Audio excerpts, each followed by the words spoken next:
Hello everyone, ഇന്ന് നമ്മൾ discuss ചെയ്യാൻ പോകുന്നത് ഹാഫ് വേ ഹൗസ് എന്ന പ്ലേ ആണ്. മോഹൻ രാകേഷ് എഴുതിയ ഹാഫ് വേ ഹൗസ് എന്ന പ്ലേ ആണ് നമ്മളിന്ന് ഡിസ്കസ് ചെയ്യുന്നത്. അപ്പം നമുക്ക് സ്റ്റോറി അറിയുന്നതിന് മുമ്പായിട്ട് നമുക്ക് ഓതറിനെ പറ്റി അറിയാം.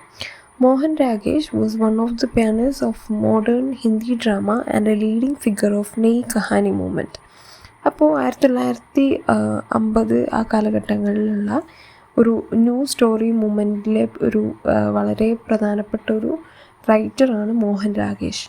ബാക്കിയുള്ള ഇന്ത്യൻ പ്ലേസിനെ പോലെ മിത്തോളജിയിലോ നാഷണലിസത്തിലോ ഹിസ്റ്റോറിക്കൽ സബ്ജക്റ്റിലോ ഒന്നും അല്ലായിരുന്നു അദ്ദേഹം ഫോക്കസ് ചെയ്തിരുന്നത്.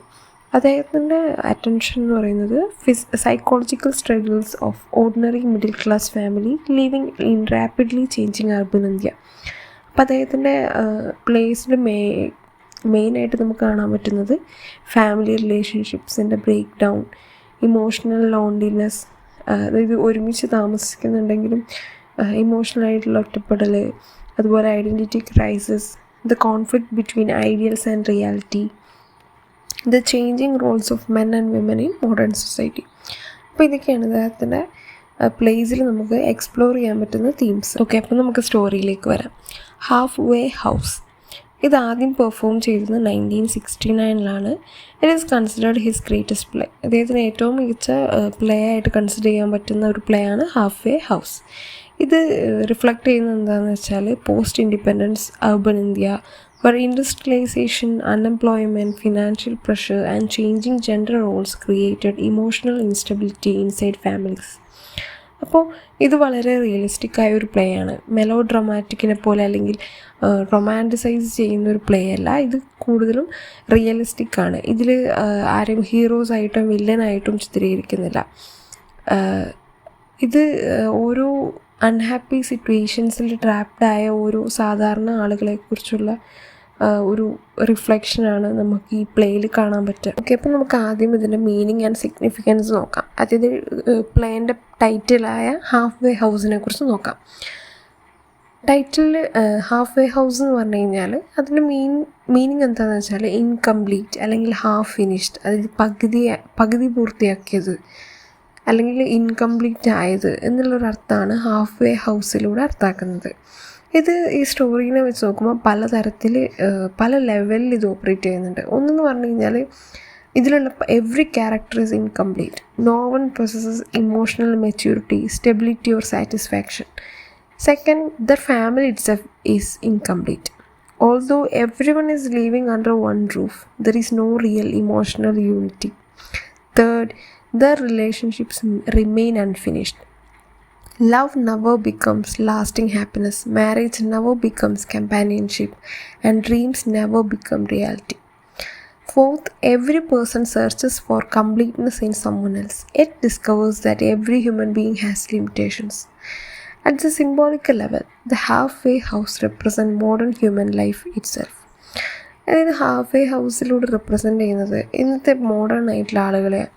അതായത് ഹോപ്പിൻ്റെയും ഡിസപ്പോയിൻമെൻറ്റിൻ്റെയും അല്ലെങ്കിൽ ഡിസയറിൻ്റെയും റിയാലിറ്റീൻ്റെയും ഫ്രീഡത്തിൻ്റെയും റെസ്പോൺസിബിലിറ്റീൻ്റെയും ഇടയിൽ ഇങ്ങനെ ട്രാപ്ഡ് ആയിട്ടുള്ള ആളുകളെയാണ് ഇത് റെപ്രസെൻ്റ് ചെയ്യുന്നത്.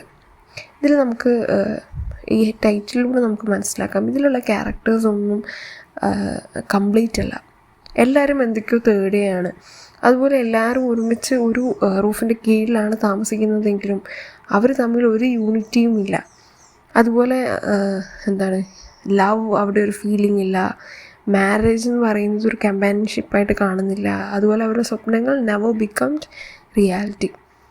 അതുപോലെ എല്ലാ ആളുകളും ഫുൾ കംപ്ലീറ്റായി പെർഫെക്റ്റായ ഒരാൾക്ക് വേണ്ടി മറ്റുള്ളവരെ തേടുക, കൂടെയുള്ളവരെ മനസ്സിലാക്കാതെ മറ്റുള്ളവരിൽ പെർഫെക്റ്റായ ഒരാളെ തേടുകയാണ് ചെയ്യുന്നത്. പക്ഷെ എന്നാൽ പിന്നീട് അവർ മനസ്സിലാക്കുന്നു അതായത് എല്ലാ ആളുകൾക്കും ലിമിറ്റേഷൻസ് ഉണ്ട്, no one is perfect. So നമുക്ക് സ്റ്റോറിയിലേക്ക് പോവാം. അപ്പോൾ the play opens inside the living room of an ordinary middle class family. അപ്പോൾ നമ്മൾ കഥ സ്റ്റാർട്ട് ചെയ്യുന്നത് ഒരു മിഡിൽ ക്ലാസ് ഫാമിലീൻ്റെ ഒരു ലിവിങ് റൂമിൽ നിന്നാണ്. അവിടുത്തെ അറ്റ്മോസ്ഫിയർ വളരെ ടെൻസ്ഡാണ്. അപ്പോൾ നമുക്ക് ഇത് കാണുമ്പോൾ തന്നെ ആ ഒരു അറ്റ്മോസ്ഫിയർ കാണുമ്പോൾ തന്നെ ഓഡിയൻസിന് മനസ്സിലാവുന്നുണ്ട് that this is not a peaceful home. ചെറിയ കോൺവെർസേഷൻസ് വരെ വേഗം വഴക്കിലേക്ക് മാറുന്ന ഒരു പീസ്ഫുൾ അല്ലാത്തൊരു ഹോമിൻ്റെ റെപ്രസെൻറ്റേഷനാണ് നമുക്ക് ഫസ്റ്റ് കാണാൻ പറ്റുന്നത്. അപ്പോൾ ഈ പ്ലേയിലെ മെയിൻ ഫിഗർ എന്ന് പറയുന്നത് സാവിത്രിയാണ്, a working woman who has become the financial backbone of the family. അപ്പം നമുക്ക് തന്നെ മനസ്സിലാവും ബാക്കിയുള്ള പല നോവൽസുകളും പ്ലേസിനെ വെച്ച് നോക്കുമ്പം ഇവിടുത്തെ ഫിനാൻഷ്യൽ ബാക്ക് ബോൺ, ഫാമിലീൻ്റെ ഫിനാൻഷ്യൽ ബാക്ക് ബോൺ ഒരു വുമനാണ്. ആരാണ്? Savitri. Her husband Mahendranath is unemployed and unable to provide economic security. Because this reversal of traditional roles, Savitri feels that she carries every responsibility alone. She believes her husband has failed both as a provider and as the head of the family. എന്നാൽ Mahendranath unemployed ആണ്. സാവിത്രിൻ്റെ ഭർത്താവായ മഹേന്ദ്രനാഥ് മുംബൈയിൽ ബിസിനസ്സൊക്കെ ചെയ്ത് ഫെയിലായി. എന്നാൽ അദ്ദേഹത്തിന് അതിൽ നിന്ന് തിരിച്ചു വരാൻ പറ്റുന്നില്ല. So he is unable to provide economic security. Okay, അപ്പം സാവിത്രി ഫിനാൻഷ്യൽ ബാക്ക് ബോണായിട്ട് ഈ ഫാമിലിയിൽ നിൽക്കുന്നതുകൊണ്ട് അവൾക്ക് തോന്നുന്നുണ്ട്, അതായത് എല്ലാ റെസ്പോൺസിബിലിറ്റിയും അവൾ ഒറ്റയ്ക്കാണ് ചെയ്യുന്നത്. അത് അവളുടെ ഭർത്താവ് ഒരു പ്രൊവൈഡറായിട്ടും അല്ലെങ്കിൽ ഫാമിലിയുടെ ഹെഡായിട്ടും നിൽക്കാൻ ഫെയിലായി, അദ്ദേഹത്തിന് കഴിവില്ല എന്ന് അവൾ വിചാരിച്ചിരുന്നു. പക്ഷേ നമുക്ക് സ്റ്റോറിയിൽ കാണാം, Mahendranath is not portrayed simply as lazy or evil. ഒരു മടിയനായ ഭർത്താവ് എന്ന നിലയിലല്ല മഹേന്ദ്രനാഥിനെ ചിത്രീകരിച്ചിട്ടുള്ളത്. He is a broken man whose repeated failures have destroyed his confidence. നേരത്തെ പറഞ്ഞ പോലെ ബിസിനസ്സിലുള്ള പല തകർച്ചകളും മൂലം അദ്ദേഹത്തിൻ്റെ കോൺഫിഡൻസ് നഷ്ടമാകുകയാണ് ചെയ്യുന്നത്. അപ്പോൾ ഇതിന് തിരിച്ച് ഫൈറ്റ് ചെയ്യാൻ കഴിയാതെ അദ്ദേഹം ഇമോഷണലി ഇതിൽ നിന്ന് പിൻവാങ്ങുകയാണ് ചെയ്യുന്നത്. അപ്പോൾ അദ്ദേഹം ത്രൂ ഔട്ട് ദ സ്റ്റോറി നമുക്ക് ഇങ്ങനെ ഒരു സൈലൻ്റായ ഒരു കഥാപാത്രമാണ് ആയിട്ടാണ് നമുക്ക് കാണാൻ പറ്റുക. His silence reflect his helplessness. അദ്ദേഹത്തിൻ്റെ നിസ്സഹായാവസ്ഥയാണ് അതിലൂടെ കാണിക്കുന്നത്. അപ്പോൾ ഇതിലൂടെ റൈറ്റർ മോഹൻ രാകേഷ് ഉദ്ദേശിക്കുന്നത് എന്താണെന്ന് വെച്ചാൽ how unemployment can gradually destroy a person's dignity. അപ്പോൾ ജോലിയുള്ള ആളിൽ നിന്ന് അനുഭവിക്കേണ്ടി വരുന്ന, അതായത് ജോലി ഇല്ലാതെയുള്ള അവസ്ഥയെക്കുറിച്ചാണ് മോഹൻ രാകേഷ് പറയുന്നത്. അപ്പം ഇതിൽ കപ്പിൾ എന്ന നിലയിൽ സാവിത്രി മഹേന്ദ്രനാഥ് മാത്രമല്ല ഈ ഒരു അൺഹാപ്പിനെസ് അബ്സോർബ് ചെയ്തത്. ആ കുടുംബത്തിലുള്ള കുട്ടികളും ഇതേപോലെ ഫ്രസ്ട്രേറ്റഡും അൺഹാപ്പിയുമാണ്. നമുക്കതിൽ നോക്കാം. അവരുടെ മകനായ Ashok, he has become frustrated, unemployed and directionless. Rather than working towards a stable future, he spent time looking at glamorous actors, reading film magazines. Instead of confronting reality, Ashoka hides inside fantasy. His anger towards parents grow because he sees no positive example in front of him. അപ്പോൾ അവരുടെ മകനായ അശോകിനെ കുറിച്ച് പറയുന്നുണ്ട്. അശോക് വളരെ ഫ്രസ്ട്രേറ്റഡും unemployed and ഡയറക്ഷൻലെസ് ആണ്.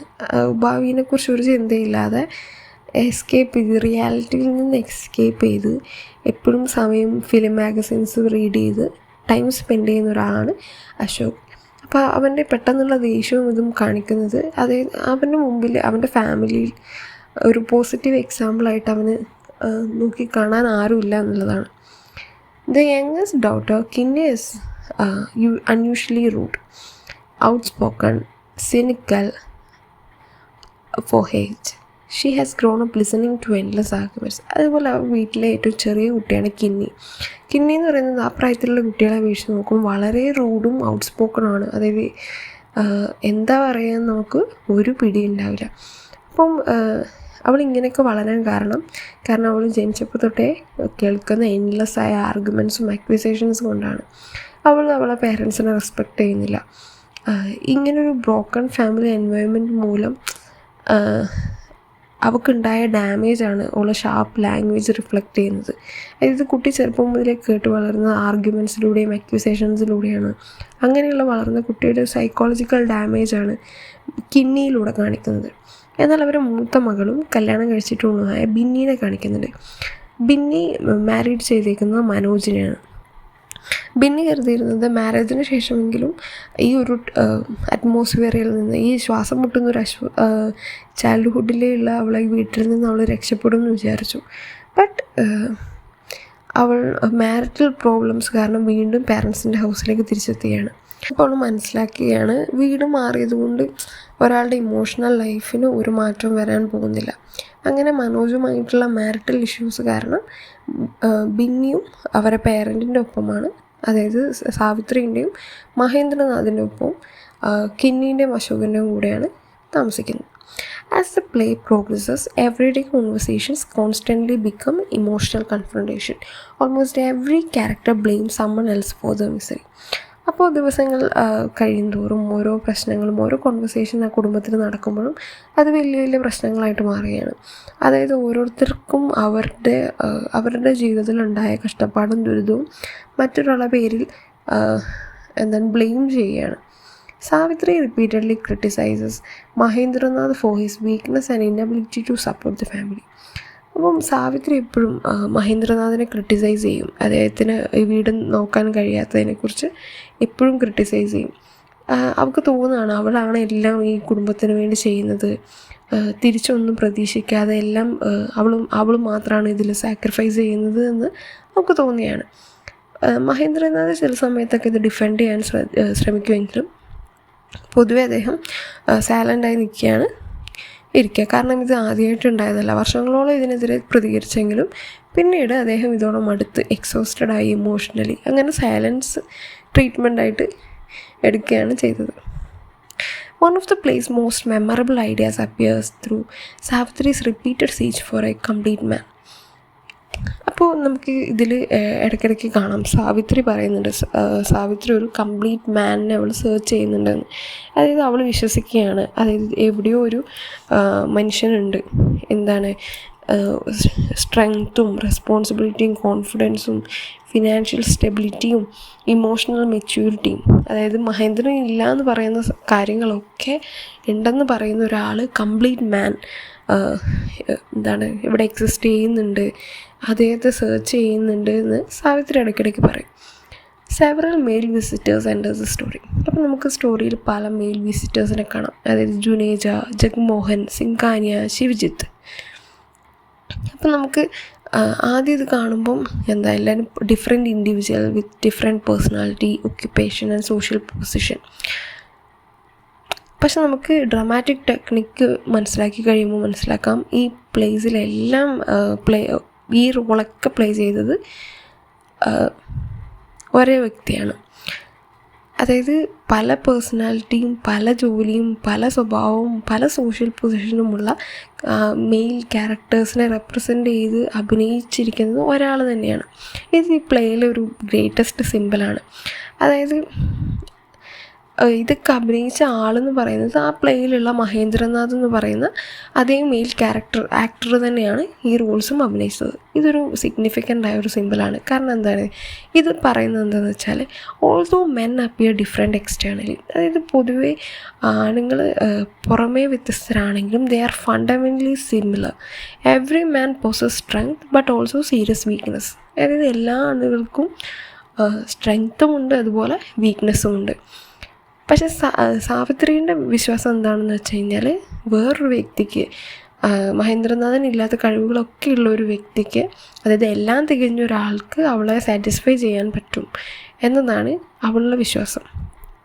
ജുനൈസയെ കുറിച്ച് നമുക്ക് നോക്കാം. Junaisa understands Mahendranath better than എനിവൺസ്. അപ്പം നമുക്കിതിൽ അറിയാം മഹേന്ദ്രനാഥിൻ്റെ ഒരു ഫ്രണ്ടാണ് ജുനൈസ. അപ്പം ജുനൈസയ്ക്ക് മഹേന്ദ്രനാഥിനെ ബാക്കി ആരെക്കാളും നന്നായിട്ട് മനസ്സിലാവും.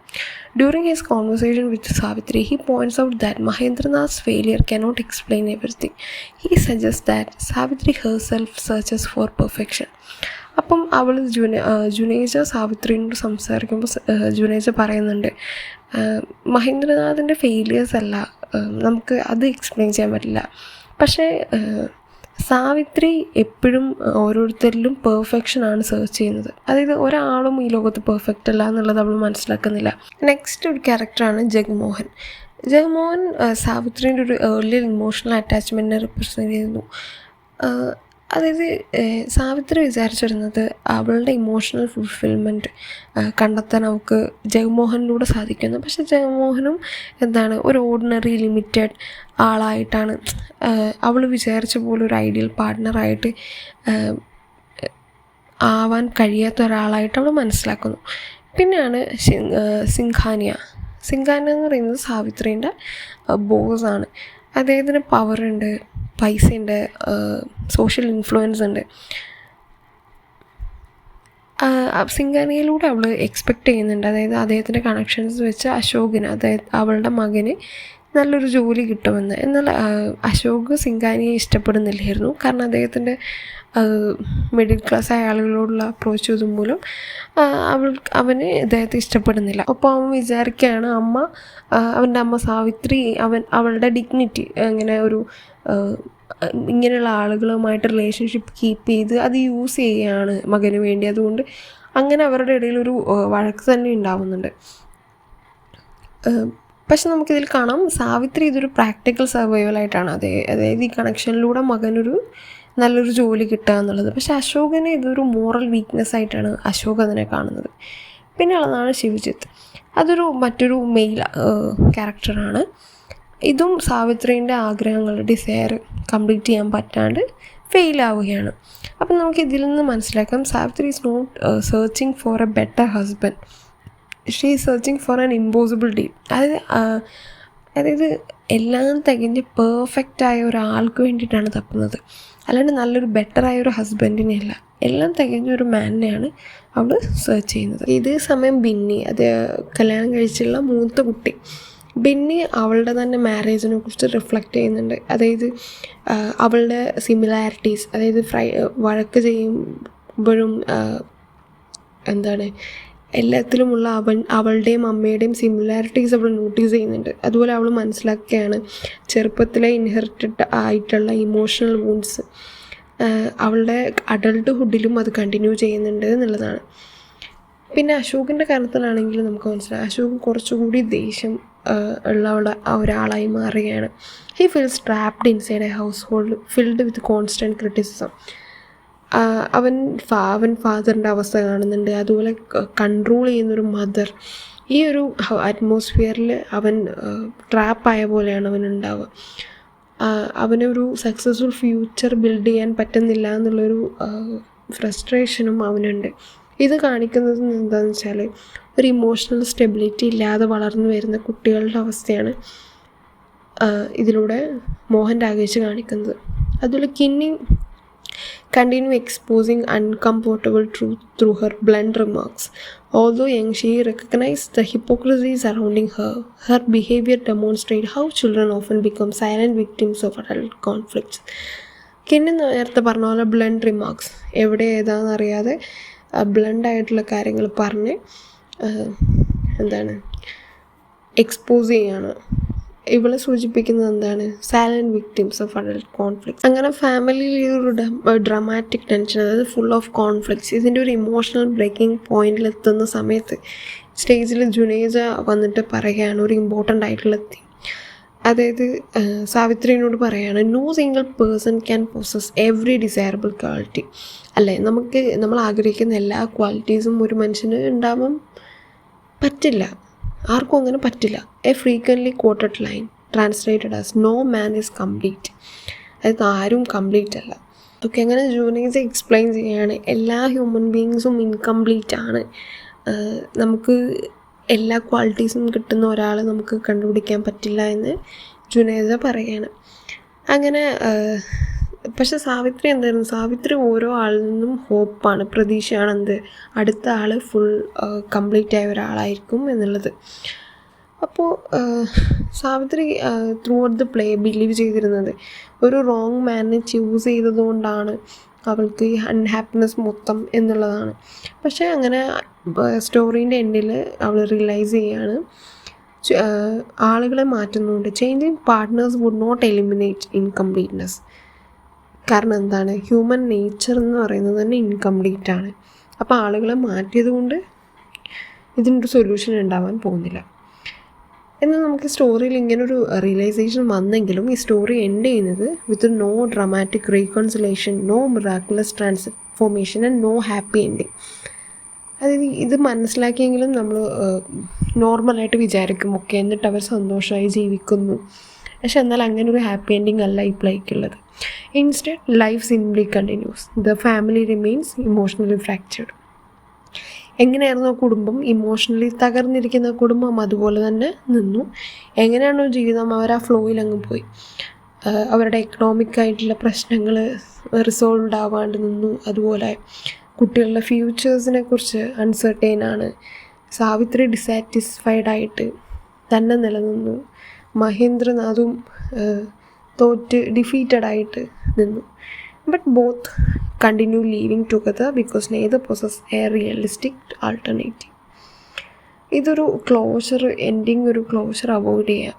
ഒരു പ്രശ്നം സോൾവ് ചെയ്യുന്നതിന് പകരം രാകേഷ് ഈ റൈറ്റർ ഓഡിയൻസിന് ഇങ്ങനൊരു റിയാലിറ്റി പ്രസൻറ്റ് ചെയ്യുകയാണ് ചെയ്യുന്നത്. അതായത് പല കുടുംബങ്ങളും എക്സ്റ്റേണലി ഫങ്ഷൻ ചെയ്യുന്നുണ്ടെങ്കിലും ഉള്ളിൽ ഇൻറ്റേർണലി ഇമോഷണലി ബ്രോക്കൺ ആയിരിക്കും എന്നുള്ളൊരു മീനിങ് ആണ് ഇതിലൂടെ മോഹൻ രാകേഷ് തരുന്നത്. This open ending reinforces the title. ഇതിൽ യൂസ് ചെയ്തിട്ടുള്ള ലിറ്റററി ഡിവൈസ് ആൻഡ് ടെക്നിക്സ് എന്തൊക്കെയാണെന്ന് വെച്ചാൽ റിയലിസം, അതായത് ordinary middle class life over exaggerate ചെയ്യാതെ നീറ്റായിട്ട് പ്രസൻറ്റ് ചെയ്തു. അതുപോലെ സിംബലിസം, ഓരോ വ്യക്തികളും മെൻ ഒരു ഇംപെർഫെക്റ്റ് ആണ് എന്നുള്ളത് കാണിക്കാൻ വേണ്ടി സിംബലൈസ് ചെയ്യുന്നത്. അതുപോലെ dramatic irony, psychological realism, dialogues, open ending, repetition, ഇതൊക്കെയാണ് ഇതിലെ ലിറ്റററി ഡിവൈസ്. പിന്നെ ഇതിലെ തീം എന്താണെന്ന് വെച്ചാൽ ഇൻകംപ്ലീറ്റ്നെസ് ഓഫ് ഹ്യൂമൻ നേച്ചർ. അതായത് എല്ലാ വ്യക്തികളും എന്തെങ്കിലും ഒരു കാര്യം ലാക്ക് ചെയ്യും. അതായത് എല്ലാവർക്കും കംപ്ലീറ്റായ ഹാപ്പിനെസ്സോ അല്ലെങ്കിൽ പെർഫെക്ഷനോ അച്ചീവ് ചെയ്യാൻ പറ്റില്ല. പിന്നെ ഫെയിലിയർ ഓഫ് മാരേജസ് എല്ലാം ഫിസിക്കലി സർവൈവ് ചെയ്യും, ബട്ട് ഇമോഷണലി എല്ലാം ബ്രേക്ക് ആവുന്നു. പിന്നെ സെർച്ച് ഫോർ ഐഡൻറ്റിറ്റി, അതായത് സാവിത്രി സാറ്റിസ്ഫാക്ഷന് വേണ്ടി സെർച്ച് ചെയ്യുന്നത്. അതുപോലെ urban middle class crisis, financial insecurity, ഇപ്പോൾ ഇതൊക്കെ gender roles, illusion versus reality. Savitri imagine ചെയ്യാണ്, അതൊരു ഇല്യൂഷനാണ്. അതായത് വേറൊരാൾ സോൾവ് ചെയ്യും, ഒരു പെർഫെക്റ്റായ ഒരാളുണ്ട് എന്നുള്ള ഒരു ഇല്യൂഷൻ. പിന്നെ ഇതിലെ മെയിൻ സിമ്പിൾസ് ഏതൊക്കെയാണെന്ന് വെച്ചാൽ ഹാഫ് വേ ഹൗസ്, ആ ടൈറ്റിൽ തന്നെ, അതായത് ഹ്യൂമൻ ഇൻകംപ്ലീറ്റ്നെസ്, എല്ലാം ഹാഫായിട്ട് നിൽക്കുന്നത്, ഇൻകംപ്ലീറ്റ് ആയത്. പിന്നെ one actor playing many men, ഞാൻ പറഞ്ഞ ഒരാൾ തന്നെ, മെയിൽ ആക്ടർ തന്നെ എല്ലാ മെയിൽ റോളും ചെയ്യുന്നത്. അതായത് all men share similar imperfections. അതുപോലെ ഇതൊക്കെയാണ് ഇതിലെ മെയിനായിട്ടുള്ളത്. ഇതിൽ മഹേന്ദ്രനാഥിനെയോ സാവിത്രിനെയോ ഫുള്ളായിട്ട് ബ്ലെയിം ചെയ്യുകയല്ല അപ്ലൈ ചെയ്യുന്നത്. It suggest that personal flaw and social pressure combines to create suffering. അതുപോലെ പെർഫെക്റ്റ് പാർട്ട്ണർ എന്നുള്ളൊരു ടേം, അന്നൊരു കൺസെപ്റ്റ്, അതൊരു ഇല്യൂഷനാണ്. Because every human being is limited. അപ്പോൾ ഇതിൽ മെയിനായിട്ട് വരുന്ന ക്വസ്റ്റ്യൻസ് എന്തൊക്കെയാണെന്ന് വെച്ചാൽ central issues projected in the play. ഈ പ്ലേയിൽ മെയിനായിട്ട് ഡിസ്കസ് ചെയ്തിട്ടുള്ള ഇഷ്യൂസ് എന്തൊക്കെയാണ്. അതുപോലെ സാവിത്രി ആസ് എ ക്യാരക്ടർ, സാവിത്രിനെ കുറിച്ച് അനലൈസ് ചെയ്ത് എഴുതുക എന്നുള്ളത്. പിന്നെ economic crisis in the lives of Mahendranath and Savitri. അതായത് എക്കണോമിക് ക്രൈസിസ്, അതിൻ്റെ ഇമ്പാക്റ്റ് എങ്ങനെയാണ് മഹേന്ദ്രനാഥിൻ്റെയും സാവിത്രിൻ്റെയും ജീവിതത്തിൽ അഫക്റ്റ് ആയത് എന്നുള്ളത്. പിന്നെ എൻഡിങ് ഓഫ് ദ പ്ലേ, അതൊരു ഇമ്പോർട്ടൻ്റ് ആണ്. ഇതിലെ എൻഡിങ്ങിനെ കുറിച്ച് അറിഞ്ഞിരിക്കുക. അതുപോലെ role of family in the life of middle class woman in our times, reference to Halfway House. അതുപോലെ women's perspective in the play, male as a victim of society of his time. Significance of title നമ്മൾ നേരത്തെ discuss ചെയ്തു. Dramatic techniques used by Mohan Rakesh in the play. Okay, അപ്പോൾ textbook BG 142 ഉള്ളവർക്ക് text ബുക്കിൽ detail ആയിട്ടുണ്ട്. അത് നന്നായിട്ട് read ചെയ്യുക. അതായത് വുമൻ പേഴ്സ്പെക്റ്റീവും male as a victim of society of his time, അതുപോലെ ഡ്രമാറ്റിക് ടെക്നിക്സ് എന്തൊക്കെയാണ് യൂസ് ചെയ്തത് എന്നുള്ളതൊക്കെ ഡീറ്റെയിൽ ആയിട്ടുണ്ട്. പിന്നെ ഈ ചാപ്റ്ററിൽ നിന്ന് വരുന്ന റെഫറൻസ് ടു കോണ്ടെക്സ്റ്റിനെ കുറിച്ച് സെപ്പറേറ്റ് ഒരു വീഡിയോ ചെയ്യുന്നതായിരിക്കും. അപ്പോൾ എന്തെങ്കിലും ഡൗട്ട്സോ കാര്യങ്ങളോ ഉണ്ടെങ്കിൽ കമൻറ്റ് ചെയ്യുക. അതുപോലെ നിങ്ങളുടെ ഫീഡ്ബാക്കും അറിയിക്കുക. Thank you.